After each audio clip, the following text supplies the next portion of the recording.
Hey everyone, welcome to CLAT point and let's start आज का the Hindu news discussion. देखिए, अगर आप क्लैट 2025 की तैयारी कर रहे हैं या फिर क्लैट 2026 की तैयारी कर रहे हैं या फिर आप एनएलसेट की तैयारी कर रहे हैं, क्लैट पीजी की तैयारी कर रहे हैं, तो please don't forget to check our application CLAT point. वहाँ पे आपको इन कोर्सेज़ की डिटेल जानकारी, डेमो क्लासेस, पूरा का पूरा जो भी आपको इस कोर्स में मिलेगा, सारी चीज़ों की जानकारी, सब कुछ अवेलेबल है। आप एक बार प्लीज़ हमारी एप्लीकेशन विजिट करिए। एंड अगर आपको तब भी कोई डाउट आता है तो this is our contact number, जिस पे आप कॉन्टैक्ट करके भी ज़्यादा जानकारी ले सकते हैं। देखो, आज की सबसे पहली न्यूज़ है, Supreme Court refuses to stay law on selection of CEC and EC. ये बहुत इंपॉर्टेंट टॉपिक है, इस पर अभी मैं लास्ट में डिस्कस करूंगा। पहले अपन आज की और शॉर्ट न्यूज़ देख लेते हैं। तो देखो, यहाँ से एक फैक्ट बेस्ड है, पता होना चाहिए। इंडिया का लॉन्गेस्ट सी ब्रिज है अटल बिहारी वाजपेयी सेवरी नहाना शेवा अटल सेतु। प्राइम मिनिस्टर नरेंद्र मोदी जी के द्वारा कल इसको इनॉग्रेट किया गया है। इसकी लेंथ जो है वो 21.8 किलोमीटर है और करीबन 70,000 व्हीकल एवरीडे यहाँ पे आपको जाते हुए दिखेगी। तो ये अभी रिसेंटली बन के तैयार हुआ है और बहुत ही सुंदर देखने में लगता है। इसकी वीडियो देखिएगी, अगर आप लोगों ने देखी हो तो प्लीज़ देखिएगा, यूट्यूब पे अवेलेबल है। तो वहाँ से आप जो है फिर मतलब समझ सकते हैं कि क्या है पूरा ये मामला, मतलब कितना सुंदर है और कैसे कितना कॉम्प्लिकेटेड है इसको बनाना। Sea bridge comparatively to the normal bridge क्यों कॉम्प्लिकेटेड होता है, तो ये थोड़ा सा एक इंपॉर्टेंट करंट अफेयर का पार्ट हो जाता है। तो ये आपको पता होना चाहिए क्योंकि कुछ अलग है। फिर यहाँ पे क्या है, सुप्रीम कोर्ट रिप्रिमांड्स यूपी गवर्नमेंट। देखो, आपको आज से कुछ महीने पहले की एक अपडेट याद होगी कि एक वीडियो वायरल हुई थी जिसमें उत्तर प्रदेश के अंदर एक टीचर जो है वो एक मुस्लिम विद्यार्थी को एक हिंदू विद्यार्थी से थप्पड़ मरवाता है। मतलब फीमेल टीचर रहती हैं कुछ पनिशमेंट के लिए।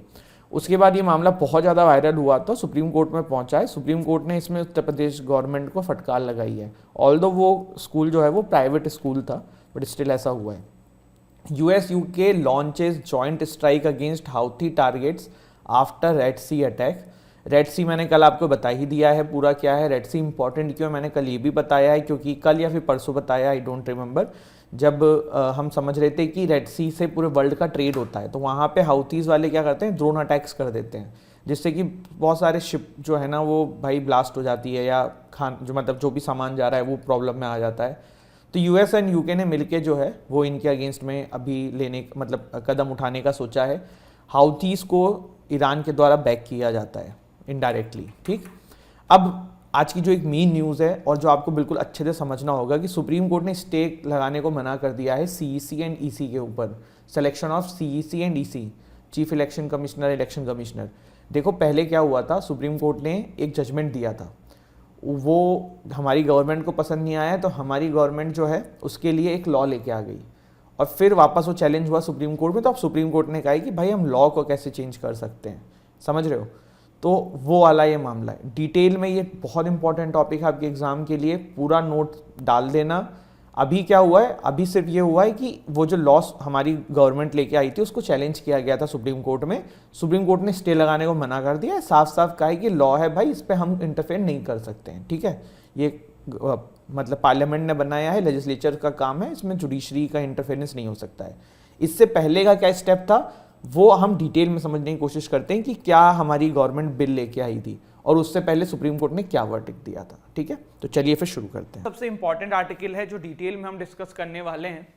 देखो, इलेक्शन कमीशन की अपॉइंटमेंट को लेके कुछ दिन पहले हमने एक सुप्रीम कोर्ट का वर्डिक्ट देखा था। आप सभी से मेरा क्विज का क्वेश्चन है, मुझे कमेंट सेक्शन में उस केस का नाम बताएंगे। ठीक है, अब यहां पे ना उस वर्डिक्ट के अगेंस्ट में सरकार क्या करती है, सब भी सरकार को सुप्रीम कोर्ट का कोई वर्डिक्ट को ओवर पावर करना होता है तो क्या करती है। आपने दिल्ली वाले केस में भी देखा, जब वो ISN इनके ऊपर कंट्रोल के ऊपर बात आ रही थी, तो सरकार एक बिल लेके आती है, एक एक्ट बनाने की कोशिश करती है कि जो पुराना वर्डिक्ट है सुप्रीम कोर्ट का वो ओवरटर्न हो जाए। तो अभी सरकार ने यही किया है, इलेक्शन कमीशन के अपॉइंटमेंट के लिए जो है ना एक अभी बिल लेके आई है पार्लियामेंट के अंदर। तो पहले हम जानेंगे कि सुप्रीम कोर्ट का वर्डिक्ट क्या था, जो हमने पहले भी देखा हुआ है, और फिर हम अभी का कंटेक्स्ट है उसको रिलेट करके समझेंगे। ठीक है, पहले देखो थोड़ा सा समझते हैं कि क्यों ये सुप्रीम कोर्ट का भी वर्डिक्ट आया था, तो क्यों आया था, क्या रीजन थे। देखो, इलेक्शन कमीशन के अपॉइंटमेंट को लेके ना बहुत चर्चा का विषय ये बना रहता है। मैं आपको ना इसको थोड़ा सा इनडायरेक्टली तरीके से समझाने की कोशिश करता हूँ। लेट्स टेक एन एग्जाम्पल कि क्लैट पॉइंट में हमारे पास 40 लोगों की टीम है आज की डेट में। ठीक है, अब इन 40 लोगों की टीम में से मोस्ट ऑफ द पीपल जो मेरे अंडर में है, जो मेरी टीम के अंदर है, मान लो 6-7 लोग हैं, ठीक है, जिनको मैं हेड करता हूं। एक एग्जांपल दे रहा हूं आपको, बस ऐसे समझना, हाइपोथेटिकली समझने की कोशिश करना। अब वो 6-7 लोग जब जिनको मैं हेड करता हूं, उसमें से किसी के पास ना एक कार है और मेरे पास कार नहीं है, सब हाइपोथेटिकल चल रहा है, बस समझने के लिए समझते चलो। मुझे एक दिन ना किसी की कार लेके घूमने जाना था, तो मैंने जो है, मेरे जो जूनियर्स थे जो मेरे अंडर में, मैंने उनसे पूछ लिया कि भाई मुझे तुम्हारी कार चाहिए। उस बंदे की इच्छा तो नहीं थी मुझे मना करने की, बट उसको ये भी पता है कि ही इज माई बॉस, नहीं करूंगा तो ये दुखी हो जाएंगे, तो वो मुझे अपनी कार यूज करने के लिए दे देता है। बस यही प्रॉब्लम ना इनमें भी होती है। देखो, इलेक्शन कमीशन के अपॉइंटमेंट में इतना ही क्रिटिसिज्म या फिर इतना ही चर्चा का विषय क्यों है? क्योंकि फिलहाल जो प्रोसेस है ना इलेक्शन कमीशन को अपॉइंटमेंट की, वो इनडायरेक्टली गवर्नमेंट के द्वारा ही है, और गवर्नमेंट के अधीन तो नहीं कहोगे आप डायरेक्टली, बट कहीं ना कहीं फेवर रिटर्न करने की बात होती है। जैसे कि गवर्नमेंट ने इनको हायर किया, तो इनको पता है कि भाई, ऐसा ये नहीं कि किसी पर्टिकुलर इंडिविजुअल की बात हो रही है, और ये सिर्फ इलेक्शन कमीशन की बात नहीं है, ऐसे जितनी भी बॉडीज है ना जो गवर्नमेंट के द्वारा अपॉइंट किए जाते हैं, वहां पे देखने को ये मिलता है कि कहीं ना कहीं फेवर रिटर्न वाला चीज आ जाती है। तो सरकार से बहुत बार चीजें देखने को मिलती है। जैसे 2019 इलेक्शन में इलेक्शन कमीशन के ऊपर यह आरोप लगा रही थी अपोजिशन पार्टीज कि इन्होंने डेट बहुत लेट अनाउंस करी, मॉडल कोड ऑफ कंडक्ट भी बहुत बाद में आया, सरकार ने अपनी नई नई स्कीम्स लॉन्च कर दी, इस तरीके की चीजें आ रही थी, ठीक है। तो ये सारी चीज हुई। अब क्या हुआ, इसके बाद सुप्रीम कोर्ट की 5 जजेस बेंच, जिसका नाम मैंने आपसे अभी कमेंट सेक्शन में बताने को कहा है, आप सभी बताना, ये हमने डिस्कस किया हुआ है। तो सुप्रीम कोर्ट की 5 जजेस बेंच ने एक वर्डिक्ट दिया। वर्डिक्ट में क्या दिया कि इलेक्शन कमीशन को ना एक पैनल अपॉइंट करेगा। कौन अपॉइंट करेगा? पैनल। पैनल में कौन कौन होगा? सबसे पहले प्राइम मिनिस्टर, ठीक, फिर CGI ऑफ इंडिया, ठीक, और तीसरा है leader of opposition in parliament. मैं फिर से रिपीट कर रहा हूं, ये पैनल में कौन कौन होगा according to the Supreme Court का वर्डिक्ट? प्राइम मिनिस्टर, ठीक है, CGI himself plus leader of opposition, ठीक है। तो ये हमारी सुप्रीम कोर्ट की 5 जजेस बेंच का वर्डिक्ट आया था। अब क्या हुआ, देखो, इसमें अगर आप देखोगे तो गवर्नमेंट का जो रिप्रेजेंटेटिव हैं वो एक ही हैं, प्राइम मिनिस्टर, बाकी 2 उनके अपोज में हैं। तो अगर यहां से चीफ इलेक्शन कमिश्नर चुने जाते, इलेक्शन कमिश्नर चुने जाते, तो आप ये कह सकते थे कि गवर्नमेंट का इंटरफेरेंस कम सा ही हो जाता, क्योंकि प्राइम मिनिस्टर एक ही इंसान है, एक ही वोट है, उनके पास 2 का वोट ज्यादा होता है। तो अगर ये लोग जो नाम रिकमेंड करते हैं, प्राइम मिनिस्टर को उनकी सुननी पड़ती। इसी के चलते हुए हमारी सरकार जो है ना, वो अभी एक लॉ लेके आ गई है और पार्लियामेंट में एक बिल लेके आई है, जिसका नाम क्या है? Chief election commissioner and other election commissioners appointment condition of service and term of office bill 2023। देखो, ऐसा ही एक बिल ऑलरेडी 1991 वाला चल रहा है, बस नाम वही है और ईयर इन्होंने अभी 2023 इसका कर दिया है, ठीक है। तो सरकार ये जो नया बिल लाई है ना, इसमें क्या प्रावधान है, इसको समझने की कोशिश करते हैं। सबसे पहले देखो, election commission as per article 324 of the constitution, the election commission consist of chief election commissioner and such member of other election commissioner the president may decide.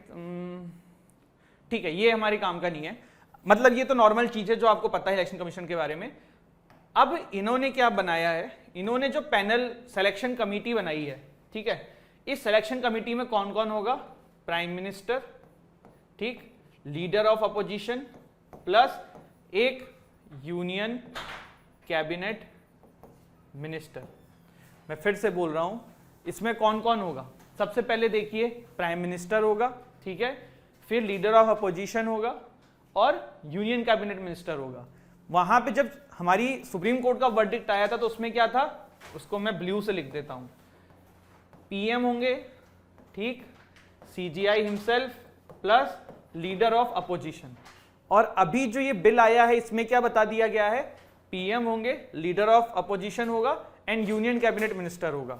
तो आपको देखने से ही समझ में आ रहा है कि 2 लोग जो हैं वो गवर्नमेंट के रिप्रेजेंटेटिव हो चुके हैं।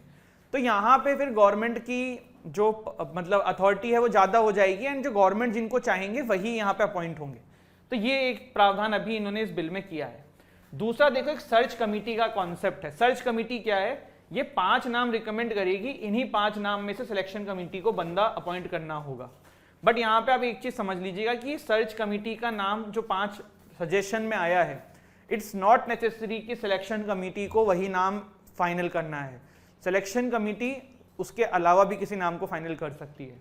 तो सर्च कमेटी का नाम क्या है कि 5 नाम ये प्रपोज करेंगे कि भाई इन 5 में से आप जो है वो किसी को अपॉइंट कर सकते हो। अब देखो एक और चीज है, पहले जो इलेक्शन कमीशन थी ना, या जो पहले वाला आपका जो एक्ट था 1991 वाला, इसके अंदर ना क्वालिफिकेशन नहीं दी गई थी चीफ इलेक्शन कमिश्नर की या फिर इलेक्शन कमिश्नर की।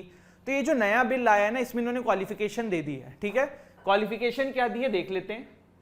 Equivalent to the rank of secretary to the central government will be eligible for appointment as CEC और इलेक्शन कमीशन। पहले ये नहीं था बट अभी है, मतलब equivalent to the rank of secretary to the central government will eligible for appointment as a chief election commissioner या election commissioner. ठीक है, such person must have expertise in managing and conducting elections.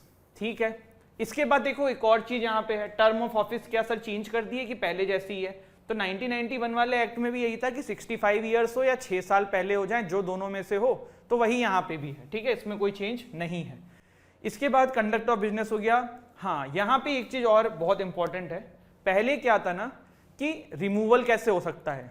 देखो removal के लिए पहले chief election commissioner के लिए not देखो चीफ इलेक्शन कमिश्नर होते हैं, इलेक्शन कमिश्नर होते हैं, तो जो चीफ इलेक्शन कमिश्नर था ना उसको रिमूव किया जा सकता था, जैसे सुप्रीम कोर्ट के जज को रिमूव किया जाता है इन पार्लियामेंट जो भी प्रोसेस होती है।